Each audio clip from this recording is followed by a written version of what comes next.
Welcome to Spoken Injustice, where we put the criminal justice system in the dock. If you have followed us throughout, you know that we are currently conducting an unusual trial in which our unusual defendant is the criminal justice system. The crime on indictment currently is wrongful convictions. Today, however, I want to temporarily pause our trial to reflect on what we've learned so far and what useful advice we can draw. We will first focus on a few general points that we have learned, and then we'll try to list important actions you should take in the event you are accused of a crime you did not commit. Follow us until the end. The first general point we have learned directly from the Secret Barrister is that it is important that we all get involved and understand the criminal justice system due to the high likelihood of one of us being part of a trial in whatever role, whether as juror, victim, or even as a defendant. So we urge you to get active and interested in the criminal justice system. A better informed and more critical juror, for example, would undoubtedly contribute to a fairer criminal justice system and perhaps could make a difference and even avoid a wrongful conviction from occurring.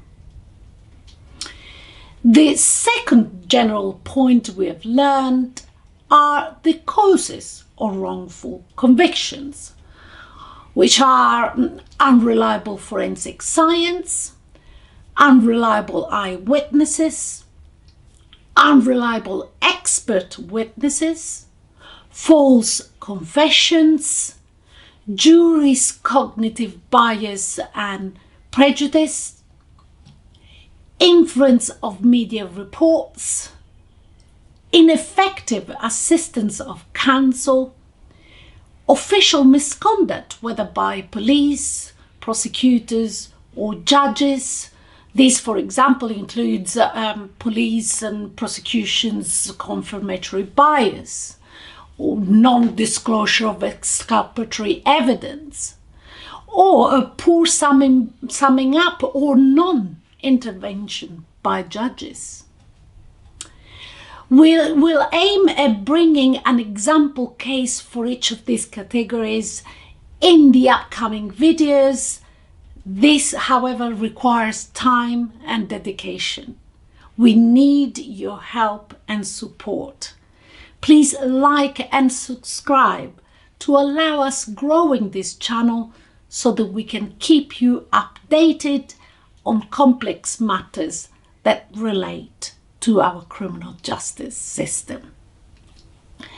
The third point that we have learned is that overturning convictions is extremely difficult.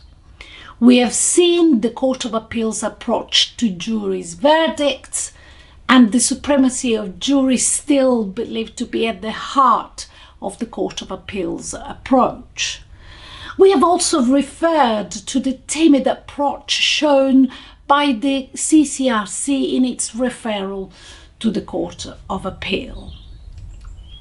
In light of all of this, and subject to the usual word of caution that this is not a legal advice and should not be taken as such, we have come up with 14 actions to take if you are accused of a crime you did not commit. The most invaluable lesson that we have learned so far is that your first task is to avoid being convicted in the first place at all costs. Do not rely on the fact that there is an appeal and justice can be done at a later stage. Sally Clark showed us how having faith in the system is not a good idea. If you are accused of a crime you did not commit, do not assume that by telling the truth you are safe. John Butt told us that innocence and honesty are the handmaidens of miscarriages of justice. So our second advice is to immediately seek legal professional advice. Sister Sarah Clark has told us that not every defense solicitor will work with the same diligence and competence. So our third advice is to be careful who you choose as your solicitor, and even when choosing competent and reliable solicitors, do not rely entirely on them conducting your case. Chances are that you are the only one who knows your case well, and if you have any doubts about the way the case has been conducted, demand that the issues that you have are addressed and addressed satisfactorily. Ensure that your solicitor is present at every interview and throughout the pre-charge investigation stage. And if remanded in custody prior to the trial, ensure that you do not discuss your case with anyone. Of course, those who have been through this process know how you are feeling at this stage. You are deflated, you've lost your sense of self, and it is difficult to concentrate or to even comprehend what is happening around you.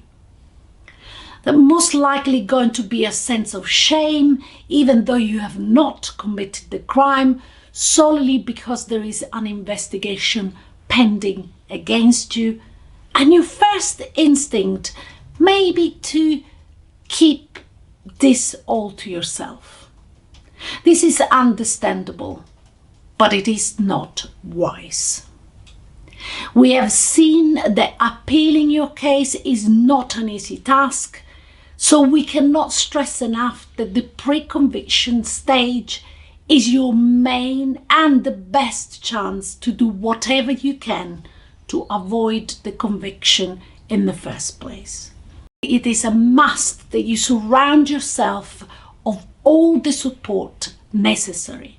This is the time to fight. Tell all your family and social support what is happening to you, and set up a group of support that can be tasked with little jobs to assist you in defending your case. From Sally Clark's case, we have also learned that the opening note is the most newsworthy part of the trial. Opening notes are very dangerous, as in most cases they are discursive to the point that are almost rambling, and coming from the mouth of a prosecutor, that is something that's going to stick with a jury. Though strictly speaking, every single statement in the opening note should be backed up by hard evidence, this is often not the case. So our next advice is to sit down with your solicitor to discuss the opening note statement by statement. Believe it or not, even after a trial has had its course with evidence rebutted, the Court of Appeal still refers to the opening note as if a trial has not happened. This was the most shocking part I found out from my own personal case. So sit down with your solicitors and discuss the opening note very carefully, and get back to the prosecution with any part that has been included in the note but is not backed up by evidence. You must question every single part of it. The indictment is also an important part that you should pay attention to, especially in cases of conspiracy or joint enterprise. We will talk about conspiracy in another video, so make sure that you subscribe and hit the notification bell to be notified when our next video is out. There are also actions that you can take at the initial stage of the trial. For example, if you're facing a private prosecution, remember that you can ask the CPS to review your case with the aim to discontinue the prosecution against you. You can also apply under the criminal procedure rules to dismiss an offence sent to the Crown Court trial. You must explain, however, in your application why the prosecution evidence will not be sufficient to properly convict you. Should the trial go ahead, ensure that you are familiar with all the evidence presented against you and provide your solicitors with any evidence, witness testimony and other exhibits in your possession which rebut the evidence presented against you. A further advice is try not to be influenced by time constraints and the many engagements your barrister, the prosecution barrister or the judge have. Remember, this is a job for them. Whilst your livelihood here is at stake, your future mental health and that of your family is at stake too. So do not be bullied into time pressures of making decisions quickly. If there are time pressures, ask your barrister to make appropriate applications to adjourn to a time when your case can be afforded the due time required. Our next advice is that we cannot stress enough the importance of unused material. This is a schedule that the prosecution will supply to you with material that is relevant to your case, but it is not used as evidence by the prosecution in the case against you. This is possibly even more important than the evidence against you. If you have not committed the crime you are accused of, the evidence against you is most likely going to be circumstantial and must be dispelled with whatever means you have. But do not underestimate what is not presented as evidence, as there may be a hidden text message, an email, a statement, a spurious receipt that could potentially unlock your case. Remember, Sally Clark's husband found the microbiology report about his second child by chance. This was so important as the case may not even gone into criminal investigation in the first place. As you recall, Sally's first child, cause of death, was initially categorized as natural cause due to a lower respiratory tract infection. The cause was changed to unexplained only after Sally's second child died. If the microbiology report of Sally's second child, which showed bacteria throughout his body, was made available from the outset, his death would have most likely be classified as natural cause and the criminal investigation would have not materialized in the first place. In the unlikely event that you are convicted, of course you must immediately appeal against your convictions. Even though we have highlighted the low rate of success in appeal cases, you must not be deterred and you must continue to fight. Do not waste any time and get on with it as soon as possible. You have only 28 days to put your appeal application through. If your legal team do not believe that you have grounds of appeal, immediately refer the case to another solicitor for fresh advice. If your appeal is unsuccessful, you must then consider an application to the CCRC. Again, do not leave the case to your legal team alone. Continue working on your case personally with the help of your support group. Find ways to look for new, fresh evidence if possible. If both actions, the appeal to the CCRC and the appeal to the Court of Appeal, fail, campaigning and getting in touch with miscarriages of justice charities, campaign groups, or investigative journalists is your last resort. Make sure that you have kept all the transcripts of your case, the evidence, notes taken by you or your family members, as well as all the notes passed between you and your legal team.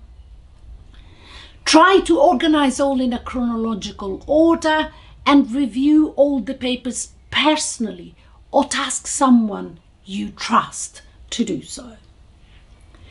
The task now is to dissect all the issues in your case and to come up with a summary that can be contained in 1 or 2 pages, easily readable and comprehensible, so that you can distribute to various campaigners, journalists, and do not give up in searching for new evidence, which may make a future application to the CCRC possible. Another advice is that we have learned from the post office case that getting together and forming a voice is an important way to get to the resolution of a legal dispute. We all know it shouldn't be that way, but experience shows that this is in most cases maybe the only way.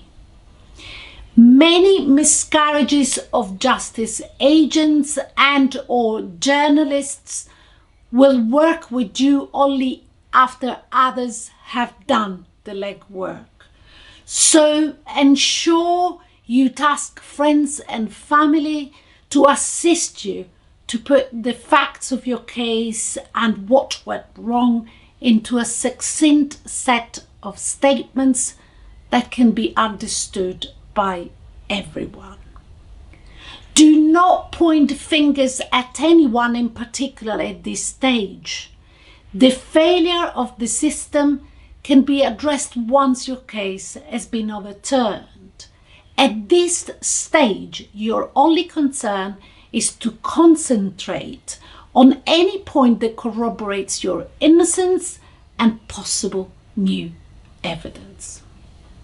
And finally, from Professor Greenberg, we have learned the psychological impact that wrongful convictions have on those wrongfully convicted and on their family and friends.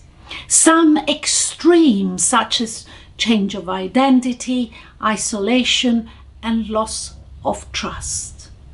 It is important that your trust is restored in the right people. Ensure that you get the right support.